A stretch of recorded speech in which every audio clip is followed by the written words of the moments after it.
Nothing could have prepared the Confederate soldier, Roger Owens, for what he saw that fateful day. Amid battle, uncertain death was just a casualty of war.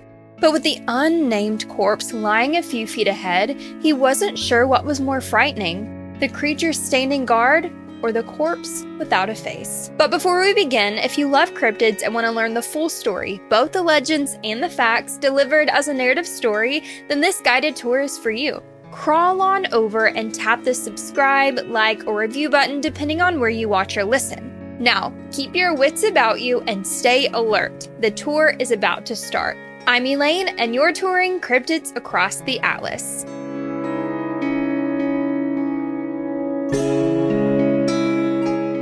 Hank Lemon, a Scott County resident living in his Huntsville home, couldn't believe what he was seeing. It was July 31st, 1839, and in the dead of night. But when he was suddenly awoken to the sound of his two dogs barking at the strange light outside his window, he knew he had to go and investigate. As he stepped out the back door, it was as if the northern lights had illuminated his entire backyard. Except you can't typically view the northern lights from Tennessee, in what could only be described as otherworldly. The green, nebulous glow was so bright that it was almost blinding. As he stepped down from his porch steps, the glowing green light seemed to shoot into the air and off into the woodline that he would later describe as a dead straight bolt of lightning. As Hank began walking towards the woodline, he noticed a strange-looking creature run through the woods that looked horribly alien, with the body of a dog and the head of an alligator. Hank later shared that as the creature began running, there was this horrible, charnel or decaying stench in the air and something else. A horrible thing. Something that would drive a man crazy should he be exposed to it for too long a period. But just as the light suddenly lit up the entire sky, it quickly faded back to midnight black, as if nothing had ever happened. Hank never knew precisely what alerted his two dogs, or the purpose behind the bright light, but his story certainly wouldn't be the last. Between 1856 and 1860, numerous sightings poured around New River, Tennessee. Many locals claim to have seen a mysterious-looking creature spending most of its time eating fish out of creek beds. Due to its menacing stature, no one ever got too close in fear of it coming after them. However, fishermen often left small portions of their daily catches by the creek beds as a peace offering. Basically, I'll turn the other cheek if you do sort of thing. Of course, there were the occasional trappers trying to catch the creature, but none of their efforts proved fruitful. Although it's worth mentioning that around the early 1900s, the fish population in New River began rapidly dwindling, and many of the townsfolk blamed the strange creature for eating all of their resources. Today, we know this cryptid as the Crocodingo. This hybrid beast is often depicted as a quadruped with the head of a crocodile and the body of a dingo with glowing green eyes. It's also said to have an overwhelming rotting stench and a strong penchant for eating the faces of its victims. Interestingly enough, before the name Crocodingo caught on, the creature was first known as something else, a haint dog, in which haint translates to angry dead spirit. I don't know about you, but its appetite for human faces sounds pretty evil to me. But before we get lost in more Crocodingo stories, I have to share a fascinating bit of history regarding the term haint. If you're unfamiliar, this term stems from the Gullah Geechee people from Georgia and South Carolina. And if Gullah sounds familiar to you, then you're probably a 90s baby like myself, who loved the hit Nick Jr. show Gullah Gullah Island that showcased the rich history of the Gullah people from South Carolina. If you've ever been to an old neighborhood with historical roots, you've probably noticed many a blue porch ceiling. And there's a good reason for that. According to Gullah folklore, the haint or angry ghosts were believed unable to cross water. So in order to prevent unwanted evil spirits from coming into their homes, the Gullah people often painted their porch ceilings a soft blue or haint blue to simulate water in an effort to keep the haints or angry spirits at bay. And with Hank Lemon's original sighting, it's not lost on me why this strange-looking creature would be considered an angry dog spirit.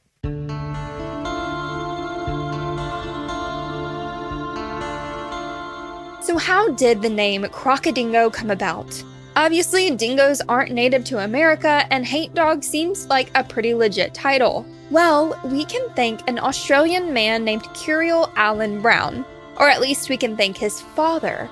According to Curiel, in the late 1800s, his father traveled to North America from Victoria, Australia as a stowaway aboard a Confederate raider ship during the American Civil War. In this case, many sightings of this cryptid were often reported by Confederate soldiers as they passed through the largely Union-sided county. In fact, many Civil War soldiers often blame the carnivorous beast for having eaten the bodies of missing men. Take the story of Confederate soldier Roger Owens, for instance. In 1863, after stumbling upon the corpse of an unknown man, Roger later described the body as being faceless, as it looked as if most of its face had been chewed clean off. But that wasn't the only strange sight. Supposedly, a strange dog-looking creature seemed to have been guarding the corpse. While we have no idea what this creature was, why it protected the unknown man, or how the man's face had been chewed off, we know one thing. When investigators later examined the site, they confessed to seeing traces of blood, which could be argued as a casualty of war. However, neither the dead man's body nor the mysterious beast was ever sighted on the battlefield again. But not long after this event, countless farmers witnessed the creature late at night stalking their crops. They all claimed to grab their shotguns and aim toward the beast, barely missing every shot. Due to its half-dog, half-crocodile stature, the name Crocodingo was coined. Finally able to put a true name to its face, dozens of sightings continued to pour in well into the 1900s from mill, railroad, and brick workers in the developing areas. Once, it's said that newly laid rails had been found split in two with bite marks supposedly embedded in the steel.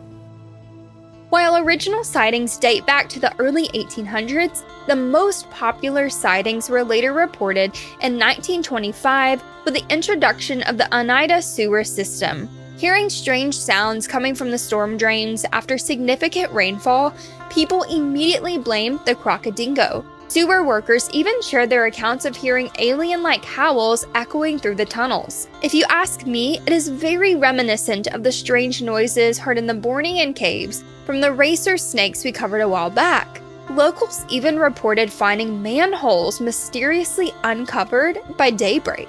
And in 1943, Jack Bannister, a sewer worker, claimed to have spotted the creature in plain sight. What he initially thought was a coyote at the mouth of a manhole, Jack walked closer to see what the figure actually was. And according to Jack, the creature nudged the cover off easily with dog-like mannerisms and, for lack of a better word, slithered down into the sewer. And when it reached the manhole cover, Jack gazed upon a mysteriously glowing aura.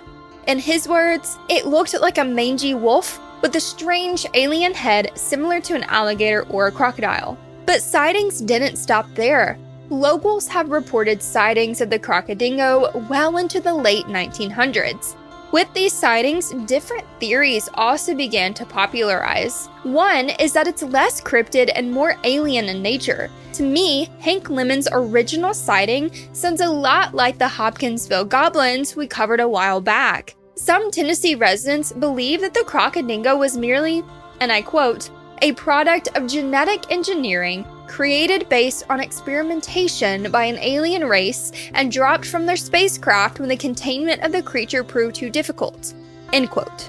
Others believed that the Crocodingo wasn't a new species of a cryptid at all, but in actuality a shapeshifter or skinwalker that got stuck between two different forms. Interestingly, some people connect the Crocodingo to the Tennessee Bell Witch, who first appeared to a farmer named John Bell, who described the being as a dog-rabbit hybrid, which is a far cry from a crocodile head, but it's still bizarre nonetheless. Other people often connect it to strange paranormal sightings at a local landmark known as the Witch's Grave, where it's said that a slender raven-haired woman is often seen lurking around and that the Crocodingo may have been one of her pets. However, Oneida researcher Gregory Lay has a different theory altogether, one that discounts the sightings as nothing more than a stray dog or a coyote.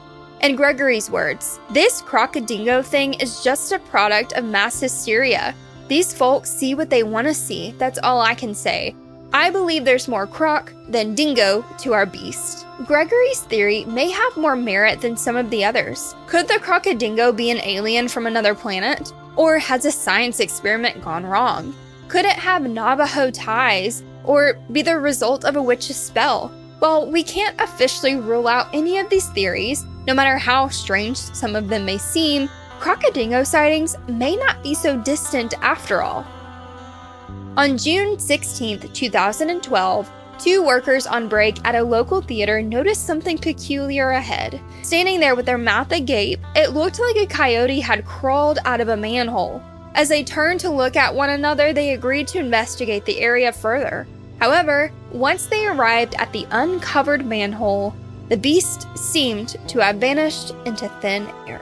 If you love cryptids and want to learn even more about the creatures we just talked about, find us on TikTok or Instagram. Just search username @TheCryptidAtlas. By the way, the episode you just witnessed is both a podcast and YouTube video, so whichever format you prefer, we have you covered. Also, check out our interactive cryptid map to browse the globe and learn about cryptids from your favorite areas. Every episode we make adds another pin to our map. You can find our social channels, the map, and more at thecryptidatlas.com. And when you find us, be sure to tap that follow button and get in on the action by dropping a comment on our recent videos. If you enjoy the show, consider sharing it on with a friend. Sharing the spooky love with someone else is the best compliment you could ever give us. And if you listen on Apple or Spotify, consider leaving an honest review to help other listeners know what to expect. Thanks for touring cryptids across the Atlas.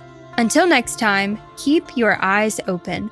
You never know what you might see just on the edge of the road.